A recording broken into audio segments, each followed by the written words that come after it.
Welcome to our friends watching on YouTube, on the SportsWrap with Jason Page YouTube channel as well. We appreciate you. As always, David Aardsma will be here because if it's a Wednesday, SportsWrap is going inside baseball. David Aardsma, former big league reliever and closer, does a terrific job. He will join us coming up in about 30 minutes or so. Get some thoughts with him on a whole host of issues around baseball. Andrew Marchand was supposed to join us last week on the show. We had some scheduling conflicts with him. He is here today, I promise you. Andrew Marchand, sports media columnist over at The Athletic, which is the New York Times, which is The Athletic. Looking forward to chatting with him and getting his thoughts on a whole host of different sports topics, including one that we got into a little bit yesterday on the show, and that was this CTE story that came out, which basically cast a negative light on the NFL with all these brains being exposed and finding out that they had CTE, a bunch of guys that passed away over a number of years. 91% of the brains tested positive for CTE. And the ESPN basically ignored it. They gave it 55 seconds on Get Up. They gave it 43 seconds on First Take. So I want to ask Andrew Marchand for his thoughts on that. Pat McAfee, Tony Romo, the state of sports media, all of that coming up with our friend Andrew Marchand a little later on in the show, about 10 minutes from now. But we start things out, as we always do. On this Wednesday edition of the show, it's time for the big story. And the big story is presented by the World Series of Golf. Golf. Poker. One champion. The World Series of Golf. Every shot is a bet. Every hole is a hand. Anyone can win. Play for a shot at $250K. Register today at WSG.golf. And how much fun is the World Series of Golf going to be? You've got a few days to still get in on this. 30 locations in 11 states around the country are having these satellite events that you can get into, the satellite series for the World Series of Golf, combining poker and golf. Does it get any better? Go again. Scan the QR code that you see on the screen there. That code right there, take out your phone, scan the QR code, see if one of the locations is near you. Use my promo code SportsWrap if it doesn't take you there already. Use my promo code SportsWrap for a great discount on your entry into the satellite series for the World Series of Golf going on this weekend. All right. Actually, not even this weekend. It's actually early next week, if I'm being accurate on that. So, let's talk about golf. Golf's been in the news for a lot of kind of bad reasons. When you talk about LIV Golf, the PGA Tour, the battle between the two sides, and what will or will not happen when it comes to the PGA Tour and guys that may ultimately have to defect from LIV Golf because either it folds or it's just not what they were promised it was going to be. The Bryson DeChambeaus, John Rahms of the world, to name a couple. Well, I've got a good story from golf to talk about today in the big story, and it's this guy. Last year, the big rooting interest around agnostic golf fans would have been Tommy Fleetwood, this guy here. Tommy Fleetwood was the guy that everybody was rooting for, not just to get his first win on American soil, as one of the best golfers in the world to never win in the U.S., but to win the Tour Championship, which is at East Lake in Atlanta, coming up tomorrow, the opening round of that 4-round tournament that is just 30 players in it. And Tommy Fleetwood delivered, and it was a great story for golf. Nobody was unhappy for Tommy Fleetwood. Well, I'm going to give you a story to root for this week, and it's this guy. Gary Woodland. Gary Woodland, who underwent brain surgery. And Gary Woodland, who has spoken very open and honestly about the PTSD he's suffering from as a result of that brain surgery. We often think of PTSD in the terms of guys that were in the military, guys that have suffered through traumatic events and the post-traumatic stress disorder that comes from that. I suffer from my own PTSD from something that happened in my childhood. It's real. PTSD is real, and it's okay to admit that you're not okay. And Gary Woodland has been the embodiment of showing people that it's okay to say you're not feeling okay. And he talked about it again yesterday out at the Tour Championship Media Day. Well, not the media day, but media availability, where he talked about just how difficult it has been. How last week, during the BMW Championship, he had to ask tour officials to stop having the drones buzzing around overhead because it was giving him anxiety. And again, these aren't the typical things that we associate with PTSD. These aren't the things we would typically associate. And what Gary Woodland is doing is shining a light on PTSD in a way that we've never really done before, about something different.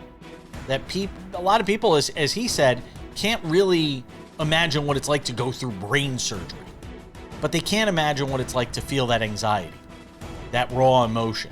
And every time you see him talk after his rounds, you could see the emotion that he lets out, practically in tears, talking last week about making it into this Tour Championship after everything he's had to endure. And look, he is an enormous long shot at East Lake this week at the Tour Championship. I think he's 45-1 over on FanDuel. So chances are he's not going to win. But he's got a 1-in-30 shot. And when it comes to golf, we know you can get hot for 4 days and suddenly find yourself winning a tournament that nobody thought you were going to win. And there's been a lot of unexpected surprises in this PGA Tour season. If you want one more unexpected surprise to root for this weekend, root for Gary Woodland. Again, going off at 45-1 over on FanDuel. Just hoping the best for him, that he has a great showing there this weekend. And who knows, maybe he can pull off something miraculous and finish off one of the great sports stories of 2026 by winning the Tour Championship. Andrew Marchand from The Athletic joins us next.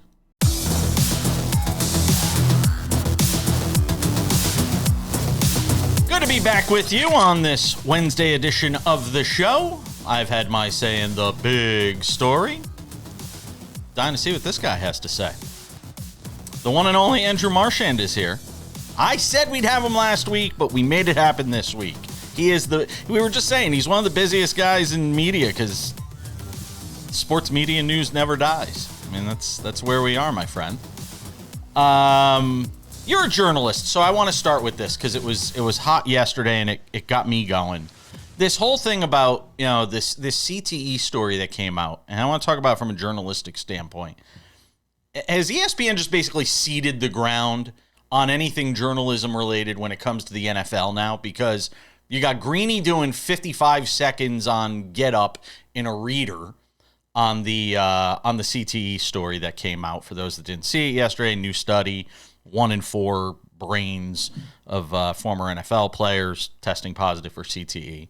Get Up spent 43 seconds on it. McAfee's not going to talk about it because whatever. Has ESPN sort of ceded the journalistic ground here? Yeah, maybe. I don't know. It's hard to say. I would say that, basically forever, and there's different, levels. The people who are in business, major business with these leagues, the journalistically, I feel like they're probably going to only go so far. They're compromised. Yeah, look, I don't know. I think compromised, implies kind of like they're duplicitous or something like that. I don't know. I think it's just a reality of the world that if you have billion-dollar contracts and you just bought the NFL Network, that you might not be as interested in making that league look in a negative light where people might not want to watch. That said, they did, I'm not a big, again, they do it. So then you couldn't say they didn't cover it. So they did 43 seconds. And I'm judging wherever that came from. I didn't know the exact numbers, but they did 43 seconds on it. Yeah. So that's not great. So do they do some journalism? Yeah, they do some journalism. Are they going to fully go after these stories?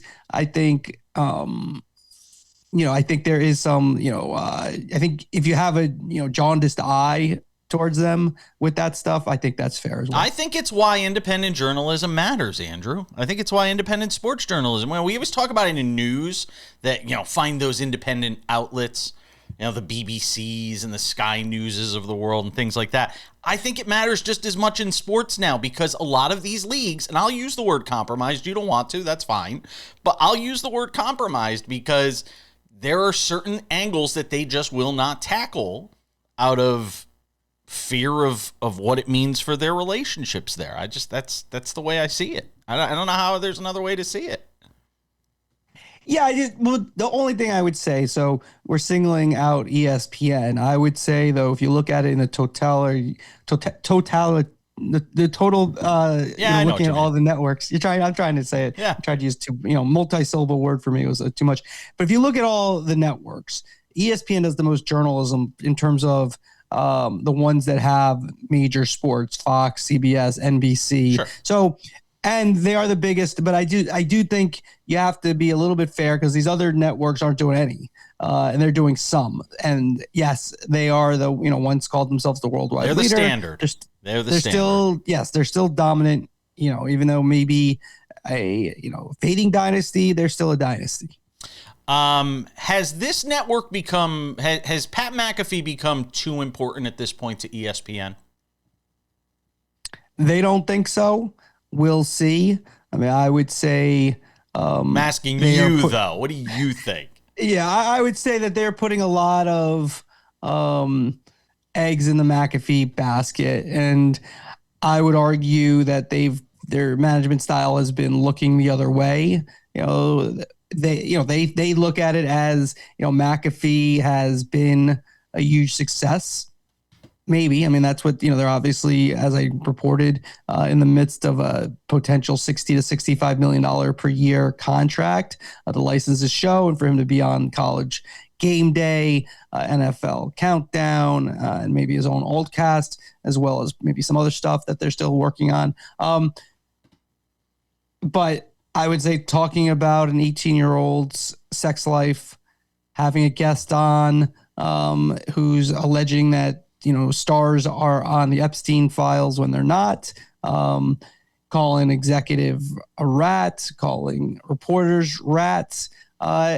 Is that what ESPN should have on their air? I'd say no. They would argue, there's a younger demographic that loves Pat McAfee. He is popular. His linear ratings have not been great on TV. And I don't know. I feel like ESPN should be known for having the Super Bowl, the NBA Finals, Stanley Cup Finals, college football championship, all the college championships except for the men's NCAA tournament. That's what I'd want to be known for. I feel like they're more known for Pat McAfee and Stephen A. I got to tell you, I love Mike Golick. I was shocked they brought him back. Like, it just shows a lack of creativity or a lack of ingenuity on the audio side that they went back to Mike Golick. Really? There's no other talent out there that you could bring in if you're ESPN to groom? Yeah, I would say that they've had trouble developing people. I mean, I don't really think that they've, who haven't they imported, recently that they've, you could argue, all right, Scott Van Pelt in 11 o'clock, but that's a long time now. He's been around for a long time. It's the best show on the network as far as I'm concerned. Yeah, so they developed SVP. Greenberg, he's more to me a facilitator. He's good at his job, but you could have other people do that. McAfee, they had to bring in Joe and Troy on Monday night. They brought in the Mannings. They brought in big money. I mean, there's obviously you bring everybody in, but I'm talking about big money. Now on the plus side, Malika Andrews, Laura Rutledge. Those are two that they've developed. There's some others, but. Yeah, I think that with Mike Golick, it's kind of who's in charge. It switches up, and Burke Magnus is now the head of content. When the Golicks were let go, it was Dave Roberts. Yeah. It was David Roberts who was heading up that. So you look at it, and it just That's the first hope. Yeah, I would agree. We got more with Andrew Marchand. I want to ask him about Tony Romo, what's going on with that situation as we continue. He does a great job with The Athletic. He's got a wonderful podcast as well. He is the preeminent sports media columnist and writer in America, and we're always thrilled to have him on the show. More with him on SportsWrap. Don't go anywhere.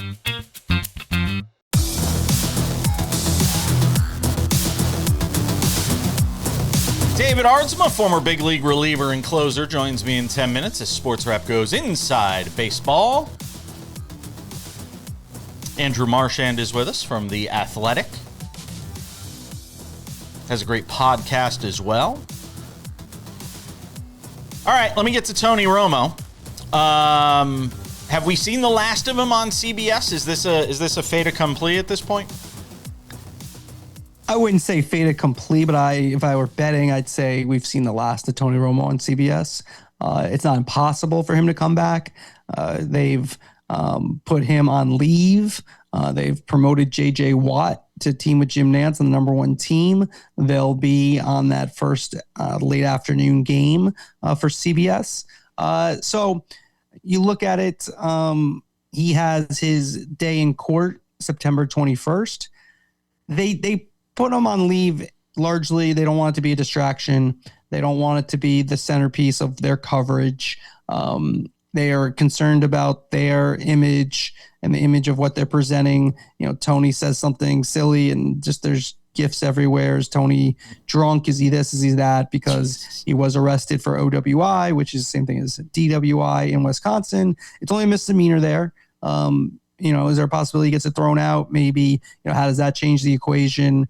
The other factors come in that maybe we're not thinking about.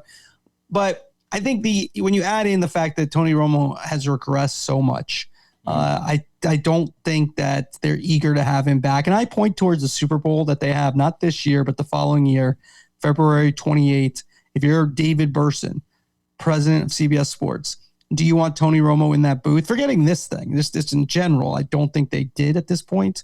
And I don't think they do. So I would say more likely he's not back as opposed to him returning. And real quick, do you think J.J. Watt is the long-term answer, or is this a tryout for him essentially? Yeah, it's definitely a tryout. I think there's a very good chance he's the long-term answer.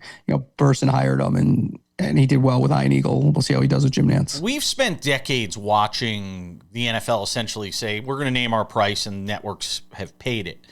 Are we finally reaching a point where one of these traditional networks tells Roger Goodell, no, math just doesn't work anymore? Well, yes and no. I'd say there is a point where they would say that. I don't think we're there yet. The NFL has talked about, they have an opt-out at the end of the decade with all the networks. The contracts, which are for $110 billion with a B, are through the 33-34 season. So the NFL has said, let's do it early. Start paying us more now, and we'll get rid of those opt-outs. And for the most part, the networks and platforms have all said no. So they did say no to the NFL, but they're not saying no, we don't want the NFL. We just don't want to pay you more for really nothing, or essentially nothing. You give us a couple more years that we already are contractually obligated to have, and you're going to opt out, and we're going to have to pay more then anyway. So why don't we just wait till then? We'll deal with it later, which to me makes sense if I'm a network. So look, I think they're all looking at the numbers. Could they invest more in college football, get the World Series? If you're not Fox, or if you are Fox, keep the World Series and see it. And then generally speaking, when they do all these numbers, they figure it all out. They're like, you know what? We're going to pay the NFL. And if YouTube becomes a serious NFL rights holder beyond what they're doing now, does that fundamentally change what we mean by a network carrying the NFL? It does, but it's pretty significant. The NFL, they always kind of find new inventory. They put 4 more games up for auction. They all went to Netflix. So they have 5 games now, Netflix, this year, including the Christmas Day games again. So, I mean, they might have 6 games now. But anyways, they have a handful of games. And YouTube ended up not getting any games. They had a game last year. So, yeah, if YouTube got involved, YouTube, Amazon Prime Video, those are the ones who, when you look at where we're going, the great rebundling, I would say YouTube and Amazon Prime are the 2 top places when we rebundle. Now, cable is still surviving. Spectrum, others are doing some creative things with the apps and kind of might be able to level off now here. But that's where we're going. Andrew, you're talking to people inside these networks every day. You're in the belly of the beast. You live this life. Give me one sports media story right now that isn't getting enough attention that you think we're all going to be talking about 6 months from now. I mean, it's getting a little attention. I think the announcers, Joe Buck, Troy Aikman, their contracts are up. Al Michaels, Kirk Herbstreit on Thursday Night Football, their contracts are up. Tony Romo situation with J.J. Watt. I think that's potentially going to be a very big story. We'll see what happens. You have Greg Olson, who also has a contract up. Ian Eagle, contract up. And then, you wild cards, Sean McVay, if he decided he want to coach, doesn't seem like that's in the cards. Travis Kelce could retire. Drew Brees wants to get a number one job. So all those things, big names involved.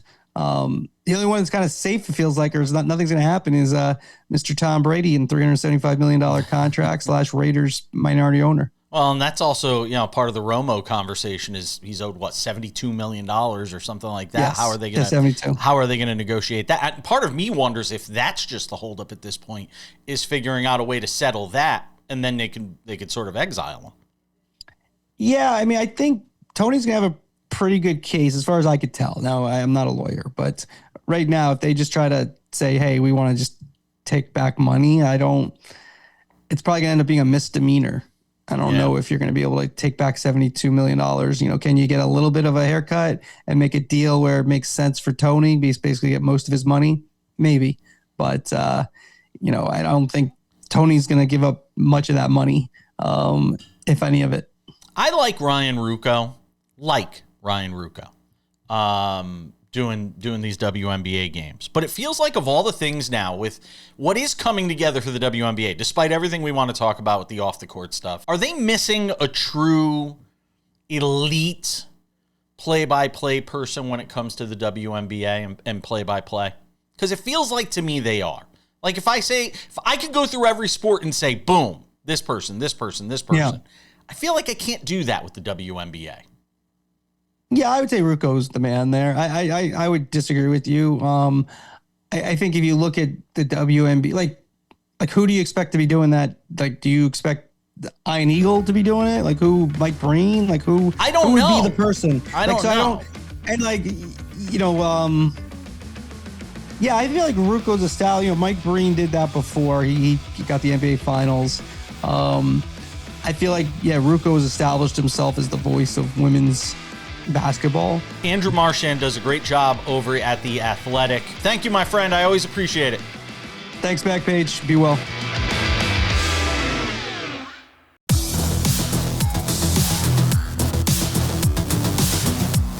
SportsWrap continues on this Wednesday. From all things sports media with Andrew Marchand to SportsWrap going inside baseball with this guy. The one and only David Aardsma is here. You may have seen him. He inducted Pedro Strop into the Hall of Very Good in the last couple of days. What the hell was that about? I'm like, I turn on my social media and I see you inducting Pedro Strop into the Hall of Very Good.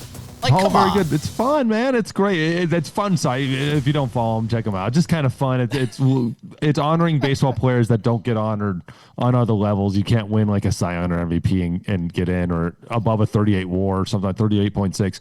It's just a lot of fun. I saw that he got in. They inducted him, but all the fans, whoever follows the page, can vote. So give me a thought on what's going on. Dana Brown let go as GM of the Astros. They beat the Yankees last night, by the way. Crazy back and forth game between those two teams. Joe Espada is going to keep his job through the end of the season. I mean, what is going on? They're in first place. I know the AL West is craptastic, but they're in first place, David. I mean, what are they doing in Houston right now? Really quick, all of the American League is very craptastic. If this is a crap level, they are up above that a little bit by the entire American League, which means the American League is going to win the World Series easily and just sweep whoever's in the National League, because it's by far way worse. They are below average team. They're 66-66, and they're the best of the worst in that division is what it is. They're battling for second place, but they win their own division. And so that's the only thing I got with this. I think this is Jim Crane overstepping his boundaries again, jumping in again, with a Dana Brown who took an aging, overpaid team and has slowly developed them into, yes, they're an average team, but his job is to build an organization, not just to build a winning in the championship. Yes, that's the end goal, but he took contracts and spots and trades that he was not a part of, that he did not have anything to do with, and has done some great things. He brought in Verlander, Kikuchi. He's got them into the playoffs twice. Yes, last year they didn't make it they got tied and end up getting out of it. And this year they still might get in. He took over in a bad spot. We all saw that happening down the road, and now we're here, and then he's out. And Espada having the job, that's really just because at this point in the year, you don't need a GM. At this point in the year, the GM really does nothing for the organization outside of setting up minor leagues. I mean, there's a million things they're doing, but really the winning in the major leagues, the GM's already done their job. Now the manager has to do his job. And if they get it, David, look, I know it's a big if because they haven't gotten it all year. If they get any pitching, that offense, they don't have any trouble scoring runs, man. And Jordan's going to win the Triple Crown. Jordan might win the Triple Crown without a doubt. That starting pitching is almost last in the league. Still, batting average is average at best. Relieving has been overused. They're injured through up and down that lineup, and that's essentially what Espada's had to take over. That's what Dana Brown's essentially had to take over. There's a lot of these guys that he had nothing to do with, and this team's floundering. I feel bad. I mean, Click leaving after the World Series. Then you lose your Hall of Fame manager, and so you're putting in all these spots, having to accept trades or not being able to sign Bregman back. That wasn't on Brown. That was not on Brown, guys. And so he's done a lot of really, really, really, really good things. I feel bad for him. He'll get a job somewhere else. Espada, on the other hand, again, has done okay, has done fine. But the manager's job is to win with what he has. A GM's job is to create wins in the future. Have both of those things happened? No. 66 go ahead. Was it either one of their jobs? Were they in the spot and do the results recognize what the job they got? No, either. I think they've done a better job than what they've been put into. And Espada will not be the manager next year. Sorry. It's not necessarily his fault. 66-66 for the Astros. They are a half game up on the Rangers at 66-67. The Mariners 64-69, 2.5 games back out there in that AL West. Are the Dodgers really intent on keeping Tarik Skubal? I ask this because they're pitching him like a guy that they're going to run him into the ground and then let him go at the end of the year. I think the Dodgers are pitching him like they went out and got a dude that can just pitch nonstop and just take the ball and go. And that's what he's really become famous for with the Tigers. Not just domination, but domination all the time and taking the ball and go, go, go. Intend on keeping him? No. I don't think they're going to keep him. I think he's going to become a free agent no matter what. At the same time, I think they're looking at this saying we're going to have some time off on his arm anyways. Next year, we're not going to be playing baseball or for a certain period of time. He might have the year off, but they're going out there pitching him again. He's doing great. 7 innings this last night, 3 earned runs, 1 run the day before, 3. He's done really well so far. He's starting to get more comfortable in the Dodger Blues, and I think they're pitching him like they got a Cy Young ace, and they need some time off that bullpen who's trying to figure their own stuff out and who's who and what role they're going to be in. So when you have that ace pitching like an ace, keep running them out there. I really do wonder what's going to happen with him in the offseason and how much all of this sort of plays into, the work stoppage, where he could wind up. Does he wind up anywhere? Does he stay with the Dodgers? Could he wind up back with the Tigers? I mean, is there even a possibility he winds up back with Detroit? I'm always a big fan of that because it's like, this place, you love this place. As long as they're showing that they're winning, they're developing something, changing something. I did one thing on your point is the first 2 times he's thrown over 100 pitches all year, been the last 2 outings with the Dodgers. And so that gets concerning. I don't even know if he's got 95 pitches all year until the last couple outings with the Dodgers. That's a jump, and they're at a time when you want somebody to rest a little bit and get ready for the playoffs, they're going for it. We'll have more with David Aardsma. Lots more to do.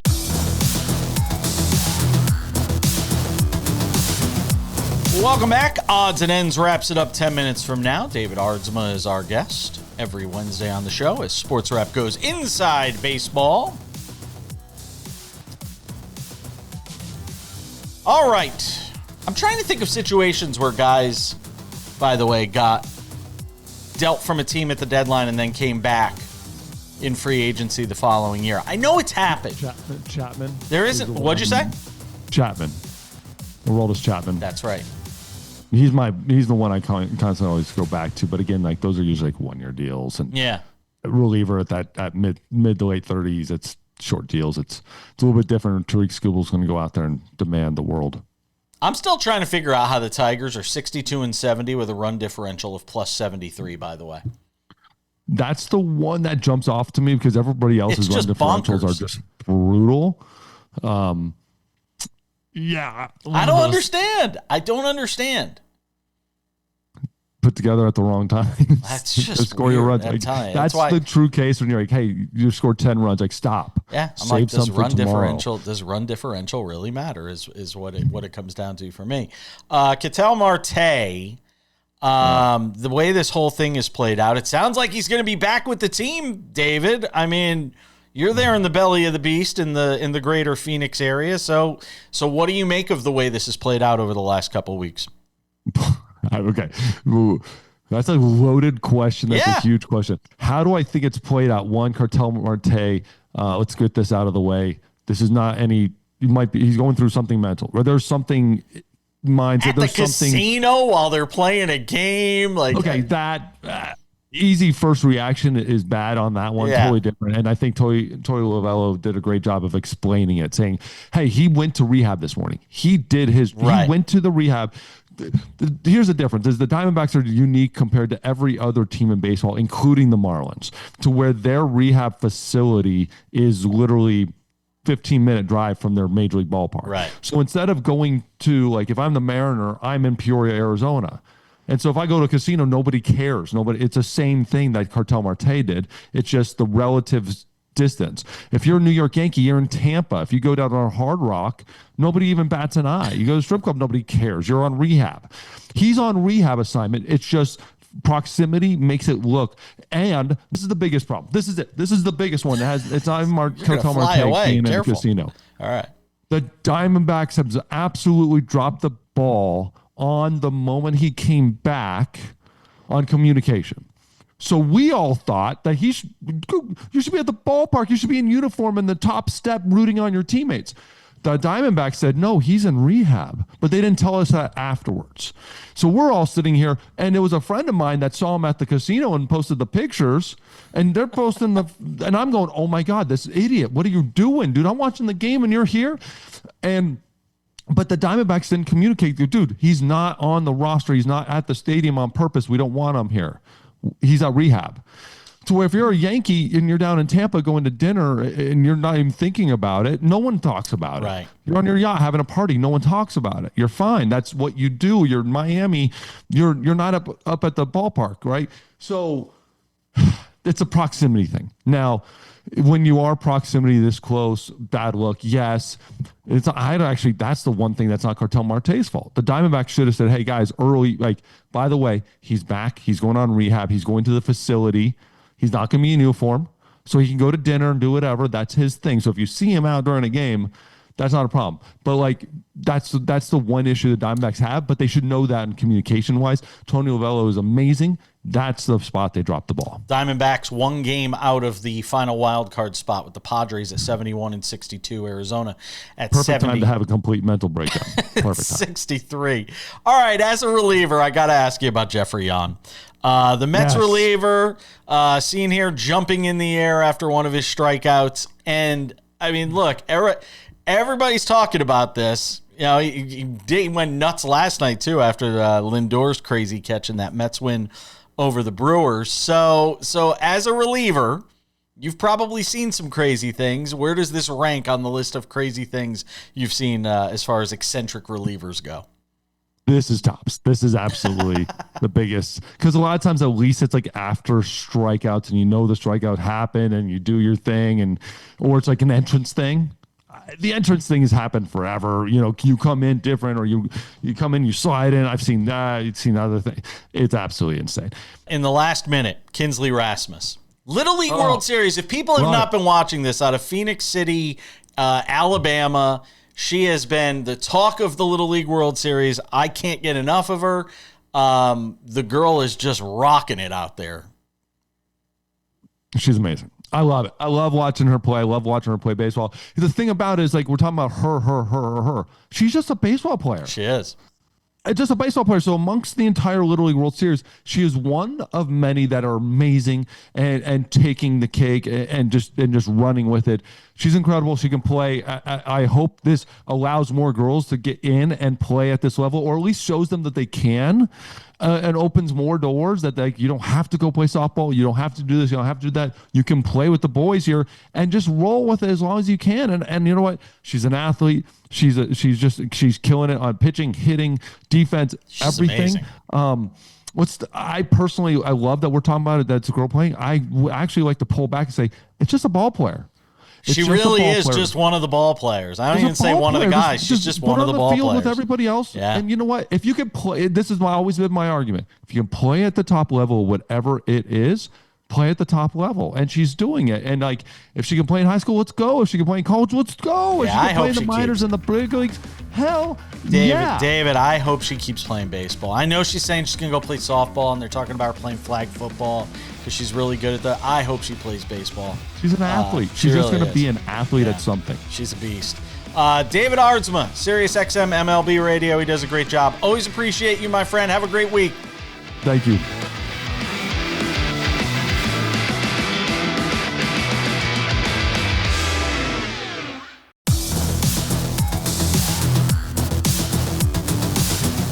Just about time for the wraps on this baby for a Wednesday. Tomorrow on the show, a lot of NFL talk. We haven't talked a lot about the NFL this week. We will tomorrow.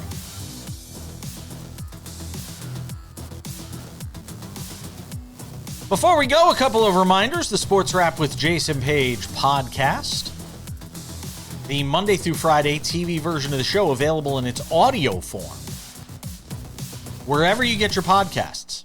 Spotify, Apple Podcasts, YouTube Podcasts, iHeartRadio, TuneIn, Odyssey, Amazon. Anywhere you get a podcast, you can listen to this show in crystal clear audio Monday through Friday. It works just as well as an audio podcast as it does a TV show, as it does on YouTube, as it does anywhere.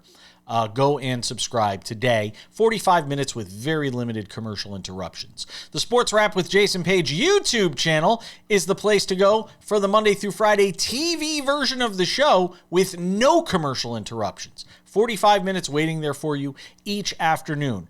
If you have not subscribed to the YouTube channel, go and do so. We've got Sports Wrap Shorts, extended conversations like the one we had with Andrew Brandt yesterday, former Packers VP and NFL Business Insider. He joined us on the show. That entire conversation is available right now on the YouTube channel. We talked about Aaron Rodgers. We talked about Deshaun Watson. We talked about Fernando Mendoza. We talked about his time as an agent in the NFL. Great anecdote about his time as the agent for Ricky Williams. You'll want to hear about that. And a whole bunch more. All of that available on the Sports Wrap with Jason Page YouTube channel, We've also got SportsWrap Shorts, as I mentioned, 1 to 3 minute long videos. News breaks, we jump in on there, give you the top stories when they're breaking big games as well. The SportsWrap website is hot. SportsWrap.tv is the place to go. That's SportsWrap.tv for everything I just mentioned and a whole bunch more. The Substack Daily Newsletter, the Daily Wrap is available on the SportsWrap website. All you got to do is go there, type in your email address, and subscribe. Boom, you'll have access to the newsletter. It's free. We encourage you to go and sign up for that. You could send us your comments, your likes, your criticisms, anything else you want to send us as well. At the bottom of the page, there is a section to send us your love or your hate. We'll take all of it at sportswrap.tv, the place to go. Also, find your affiliate. If you're looking to figure out where the show is on in your market, you can go and do that at sportswrap.tv. All right, without any further delay on this Wednesday edition of the show, one thing left to do. It's time for some odds and ends. Odds and ends, it's the end of the Champions Tour season a little bit early for Matt Gogol, the 55-year-old former PGA Tour professional, being suspended for 6 months by the Champions Tour for placing bets on PGA Tour events. Let me make that clear. He's on the Champions Tour. He wasn't betting on the Champions Tour. I don't even know, can you bet on the Champions Tour? Let me look real quick. I need to humor myself here. Is there actual betting available? Oh my goodness, there's betting available. Is there betting available on the Champions Tour? That would be staggering. I don't see it offhand. The Champions Tour. He plays on the Champions Tour. He was found to have placed bets on the PGA Tour. You can't do that. He was not a participant in any of these events. He was said to have cooperated throughout the process. His suspension began on Sunday. It'll run through February 22nd, 2027. Said in a statement, he unknowingly placed small recreational wagers on golf in 2024 and 2025. By the way, what might be recreational to him could be our rent checks, for all we know. We don't know how much that actually is. He said, quote, "I want to be clear that these wagers were not placed on regular PGA Tour events, PGA Tour Champions events, or any tournament in which I participated. I would never knowingly violate the integrity of the game of golf. I made an honest mistake, and I look forward to playing in 2027 on the PGA Tour Champions." I'm shocked there hasn't been more of this uncovered, because golfers are gamblers. And I know I'm painting with a broad brush here, and some people that play golf might get mad at me for saying it, but golfers like to gamble. There's a reason at the beginning of the show we were talking about the World Series of Golf, why they're tying in poker with golf, because those things go hand in hand. Bowling's the same thing. Bowling, golf, poker. Bowling, golf, gambling. They all sort of go together. So it's kind of surprising to me that we haven't seen more examples of golfers getting in trouble or running afoul of the gambling rules that the PGA Tour has set up or the Champions Tour has set up. Hopefully this is just a one-off and we don't see more of it. Odds and ends, well, it's the end for any of those guys who thought they were going to play in the SEC or the Big Ten. We had already told you about the Big Ten saying guys who had signed professional contracts with Major League Baseball or basketball or football or all these different leagues couldn't come back and play. Well, now the SEC has jumped in and said, we're going to do the same. Of course, they did it after the Big Ten did it because they didn't want to look like idiots. This is going to wind up being fought out in the courts. You can count on it. LSU's already went and poached one of those guys in the portal that wants to play. He was a tight end, was with the Buccaneers in training camp, got cut loose or is getting cut loose, and he's going to wind up trying to play at LSU. This is obviously going to be a battle that's fought in the courts as opposed to games being fought out on the field. The latest black eye for a world of college sports that is just littered with black eyes right now. That's going to wrap it up for us on this Wednesday edition of the show. Thank you to Andrew Marchand for joining us from The Athletic. He does a terrific job covering sports media. Enjoyed our conversation with him. Thank you to our friend David Aardsma of SiriusXM MLB Radio and our MLB analyst for hanging out with us as well. I'm Jason Page. That does it for Sports Wrap. We'll see you back here on Thursday for an all-new edition. Till then, bye-bye.